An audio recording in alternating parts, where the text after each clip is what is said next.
पाकिस्तान के कब्जे वाले जम्मू कश्मीर की लेजिस्लेटिव असेंबली, आप जब उस लेजिस्लेटिव असेंबली की शक्ल और सूरत सुनेंगे तो आप हैरान हो जाएंगे। और इसी लेजिस्लेटिव असेंबली को लेकर अवामी एक्शन कमेटी पाकिस्तान के कब्जे वाले जम्मू कश्मीर में बवाल काट रही है। उनकी मांग है कि 12 सीटें जिन पर चुनाव पाकिस्तान में होता है, इन 12 की 12 सीटों को एबॉलिश कर दिया जाए, इनको खत्म कर दिया जाए। इन 12 सीटों पर जम्मू संभाग से जो रेफ्यूजी पाकिस्तान गए हैं या जो रेफ्यूजी कश्मीर संभाग से पाकिस्तान गए हैं, वो वोट डालते हैं। और इन्हीं 12 सीटों को लेकर पाकिस्तान कब्जे वाले जम्मू कश्मीर के लीडरों का और ख़ासतौर पर अवामी एक्शन कमेटी का ये कहना है कि ये 12 लोग कठपुतली हैं पाकिस्तान की सरकार के, पाकिस्तान की फ़ौज के। ये 12 के 12 लोग वो हैं जिनको पाकिस्तान की सरकार चुनती है ताकि वो उनका जब भी मन करे पाकिस्तान के कब्जे वाले जम्मू कश्मीर में तख्ता पलट करने का, वो तख्ता पलट अपने इन प्यादों के ज़रिए कर सकें। और इन्हीं प्यादों में से एक प्यादा पिछले साल पिट भी गया। प्यादा चुनने के बाद जब असेंबली में गया, वहां पर स्टेट सब्जेक्ट दिखाना पड़ता है। जब उससे पूछा गया तुम्हारा स्टेट सब्जेक्ट कहां है, तो उसके बाद जवाब कोई नहीं था। पड़ताल हुई तो पता चला कि उसके पास तो स्टेट सब्जेक्ट ही नहीं है।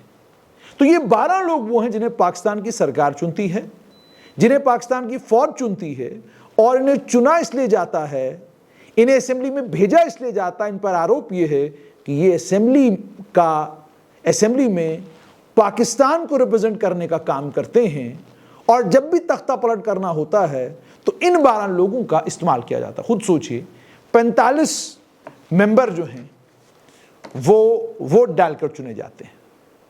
इन 45 में से 33 का चुनाव जो है वो पाकिस्तान के कब्जे वाले जम्मू कश्मीर की आबादी करती है। 12 लोगों का चुनाव वो रेफ्यूजी करते हैं जो पाकिस्तान में बसे हुए हैं, जम्मू संभाग से भी और कश्मीर संभाग से भी।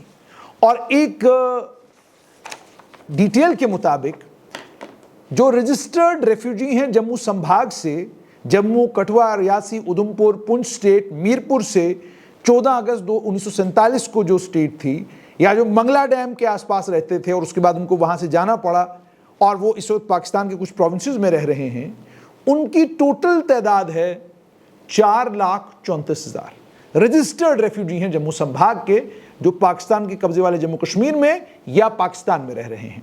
और कश्मीर घाटी से या कश्मीरी जुबान बोलने वाले रेफ्यूजियों की तादाद केवल 30,000 के करीब करीब है। और आप देखिए क्या मजाक है, 4,34,000 लोगों के लिए, रजिस्टर्ड जम्मू संभाग के रेफ्यूजीज के लिए भी 6 सीटें रिजर्व्ड हैं और 30,000 के लिए भी 6 सीटें रिजर्व्ड हैं। और आरोप ये लगता है कि जब ये 12 सीटों के लिए चुनाव होते हैं तो इसमें जम्मू संभाग की सीटों के ऊपर केवल लगभग 1 लाख या 1.25 लाख के करीब करीब मतदाता वोट देता है, और कश्मीर संभाग की वो सीटों के ऊपर वोट देने वालों की तादाद 11,000 से लेकर 18,000 तक होती, से ज्यादा नहीं होती। ये 12 लोग चुने जाते हैं पाकिस्तान से, और ये इसलिए चुने जाते हैं, इनको कहा जाता है ये रेफ्यूजी हैं, और ये रेफ्यूजियों की सीटों पर चुनकर पाकिस्तान के कब्जे वाले जम्मू कश्मीर की लेजिस्लेटिव असेंबली का हिस्सा बनते हैं। तो यानी 45 मेंबर की अगर लेजिस्लेटिव असेंबली है तो आपको लगभग 23 मेंबर चाहिए सरकार बनाने के लिए, और 8 जो रिजर्व सीट्स हैं, जो मुकम्मल तौर पर जिन्हें इलेक्ट किया जाता है या डायरेक्टली मेंबर सेलेक्ट करते हैं या जिनकी सिलेक्शन होती है, वो 8 हैं। 8 रिजर्व सीट्स हैं, तो रिजर्वेशन वाली 8 तो हो गई 53, यानी 27 सीटों पर तय होगा सरकार किसकी बनेगी, सरकार किसकी नहीं बनेगी। अब 27 में से 12 निकाल लीजिए तो सरकार गिर गई। अब ये 12 जिधर जाएंगे सरकार उसी की होगी।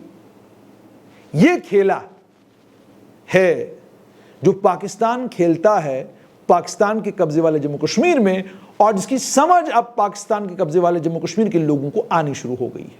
वो जम्मू कश्मीर की तरफ देखते हैं कि 90 मेंबर की लेजिस्लेटिव असेंबली है और 90 के 90 लोग चुनकर आते हैं। 5 लोगों को नॉमिनेट होना था, 2 साल गुजरने को अभी तक नॉमिनेशन नहीं हुई है, और यही 90 लोग जम्मू कश्मीर के लोगों का मुकद्दर तय करते हैं। ये किस तरफ जाएंगे किसी को नहीं पता। गुलाम नबी आजाद को बड़ी उम्मीद थी 2008 में कि वोट ऑफ नो कॉन्फिडेंस जो उनके खिलाफ आया है वो जीत जाएंगे, लेकिन हार गए, सरकार गिर गई। और इसी तरीके से जो भी सरकार बनती है उसे अपने मेंबर्स को अपने साथ हर वक्त रखना पड़ता है। लोकतंत्र कुछ भी हो सकता है, उधर गए तो सरकार गिरी, लेकिन यहां सरकार पाकिस्तान की फौज और पाकिस्तान की सरकार अपने कंट्रोल में रखती है। एक कश्मीर काउंसिल और उसके बाद ये जो मैंने आपको लेजिस्लेटिव असेंबली का खाका बताया, यानी 53 तो टोटल सीटें हैं, 45 सीटों के पर चुनाव होता है और इन 45 सीटों में से 33 सीटों पर चुनाव पाकिस्तान के कब्जे वाले जम्मू कश्मीर में करवाया जाता है और 12 सीटों पर चुनाव पाकिस्तान में करवाया जाता है। जब 12 सीटों पर चुनाव होता है तो कोई पता नहीं कौन वोट दे रहा, किसको वोट दे रहा, कहां वोटिंग हुई, कहां काउंटिंग हुई, बस 12 लोग इलेक्ट होकर आ जाते हैं। और 33 सीटों के ऊपर जो पीओजेके में चुनाव होता है उस चुनाव पर भी हर वर्ष गंभीर आरोप लगते हैं जब भी चुनाव होते हैं। यानी मान लीजिए 4 साल बाद चुनाव हो जाए या 5 साल बाद चुनाव हो जाए, आरोप लगता है कि चुनाव जो है वो लूट लिए गए। ये बेसिकली वहां की लिस्ट। अब ये मैंने आपको बताया 45 लोग, उसके बाद 5 महिलाएं जिनको चुने हुए नुमाइंदे डायरेक्टली इलेक्ट करते हैं, 5 महिलाओं को। उसके बाद 5 महिलाओं के अलावा अब आगे थोड़ा सा इसको और बढ़ते हैं, एक उलमाए दीन, मशाइख या इस्लाम की समझ रखने वाला आदमी, वो भी इस लेजिस्लेटिव असेंबली का हिस्सा होता है। ये 6 हो गए। 7वां मेंबर जम्मू कश्मीर का स्टेट सब्जेक्ट जो जम्मू कश्मीर में नहीं रह रहा, कहीं विदेश में रह रहा है। मतलब एक आदमी इंग्लैंड में रह रहा है, वहां बड़ी अच्छी जिंदगी जी रहा है, लेकिन वो इंग्लैंड में होते हुए पाकिस्तान के कब्जे वाले जम्मू कश्मीर की लेजिस्लेटिव असेंबली का हिस्सा। बताइए इससे बड़ा मजाक एडल्ट फ्रेंचाइज का, इससे बड़ा मजाक लोकतंत्र का क्या हो सकता है। उसके बाद एक टेक्नोक्रेट या प्रोफेशनल जिसको चुने हुए नुमाइंदे चुनते। अब ये मैंने आपको बताया ये 53 लोग हैं।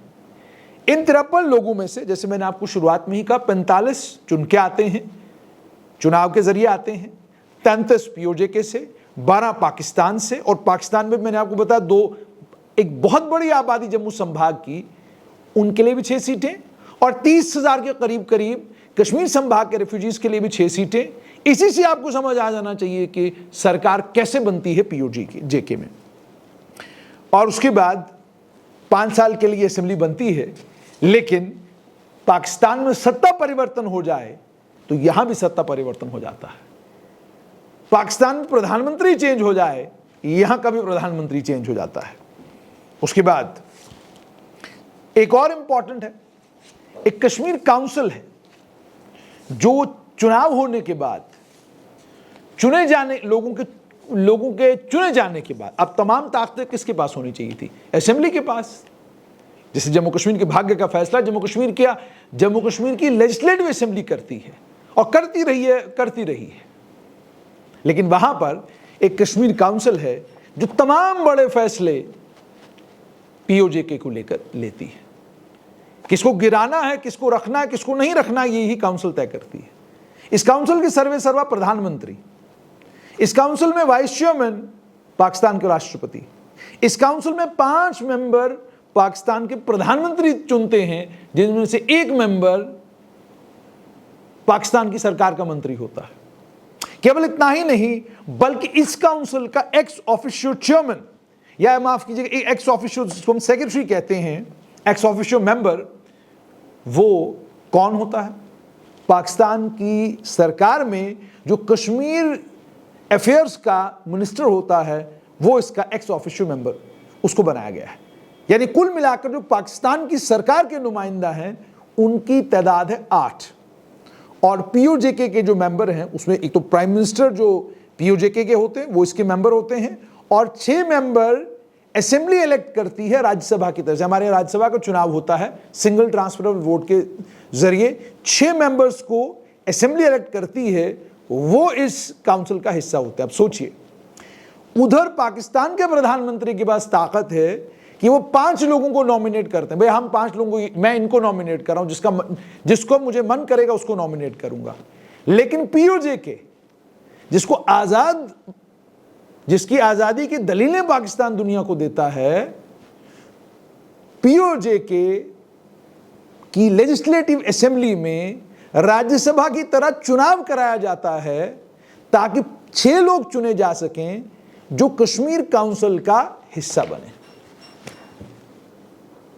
अगर पाकिस्तान के प्रधानमंत्री के पास यह अधिकार है कि वो 5 लोगों को नॉमिनेट कर सकते हैं, तो क्या पीओजेके के प्रधानमंत्री के पास यह अधिकार नहीं होना चाहिए अगर आजाद है आजाद जम्मू कश्मीर? लेकिन यह अधिकार उनके पास नहीं है। क्यों नहीं है? इसलिए अधिकार उनके पास नहीं है कि कहीं बोल न पड़े हम इधर रहना नहीं चाहते, कहीं सवाल न पूछें कि एलओसी के उस तरफ तो इतना कुछ हो गया, हमारी तरफ हालात अभी भी वैसे के वैसे ही क्यों हैं। वो मंगला डैम की वजह से जिन लोगों को परेशानी उठानी पड़ी, वो लोग बड़ा चिल्ला चिल्ला के ये बात कहते हैं कि जनाब डैम बनाया इस मकसद से गया ताकि पाकिस्तान को फायदा हो, डैम का कोई फायदा पाकिस्तान के कब्जे वाले जम्मू कश्मीर के लोगों को नहीं है। तो मतलब क्या? मतलब साफ तौर पर ये कि प्रधानमंत्री है मगर कठपुतली, राष्ट्रपति है मगर कठपुतली, कश्मीर काउंसिल है उसमें 8 मेंबर पाकिस्तान की सरकार के हैं और 7 मेंबर पीओजेके के हैं, जिनमें से 6 को चुनने का तरीका यह है कि राज्यसभा की तरह चुनाव होते हैं, कोई नॉमिनेशन नहीं है। प्रधानमंत्री के पास ताकत ही नहीं है पीओजेके, वो कहां से नॉमिनेट करेंगे?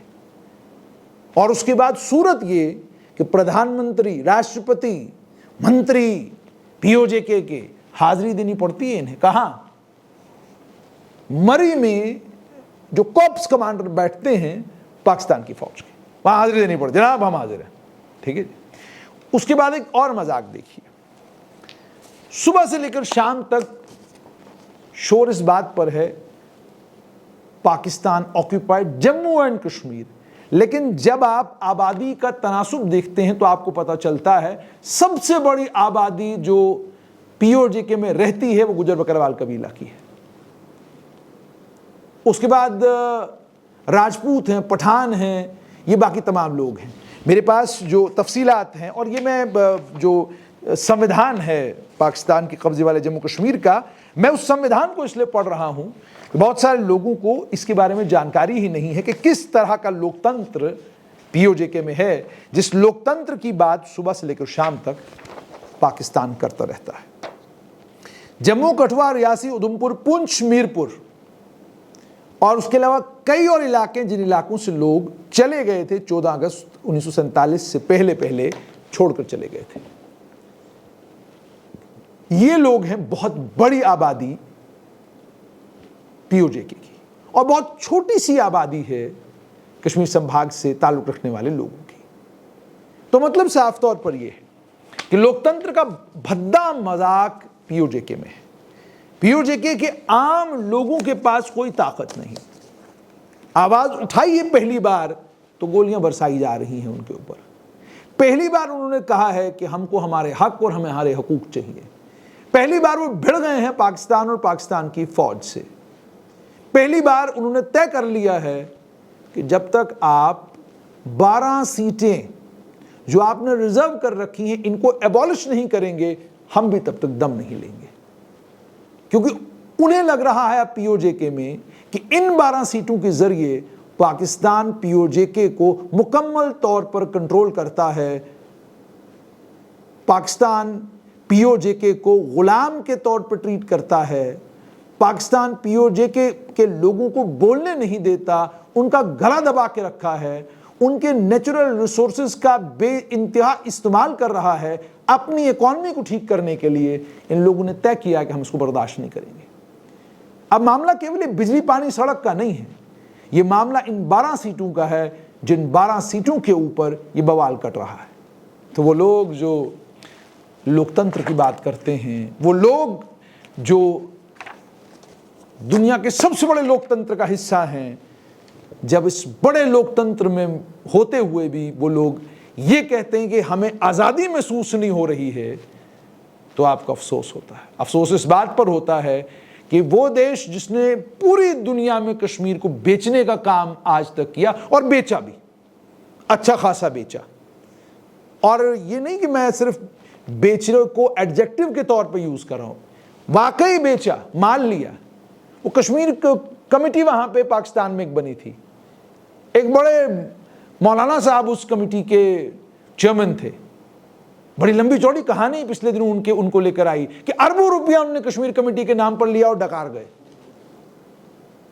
यानी अरबों रुपया लिया गया और डकार गए सारे के सारा पैसा। ये बेसिकली हकीकत है पीओजेके की, इसीलिए आज पीओजेके के लोग सड़कों के ऊपर हैं और उनकी मांग बिल्कुल क्लियर है। 12 सीटें जो पाकिस्तान को ताकत देती हैं पीओजेके को कंट्रोल करने की, उन्हें एबॉलिश किया जाए, और अगर नहीं किया जाएगा तो आंदोलन जारी रहेगा।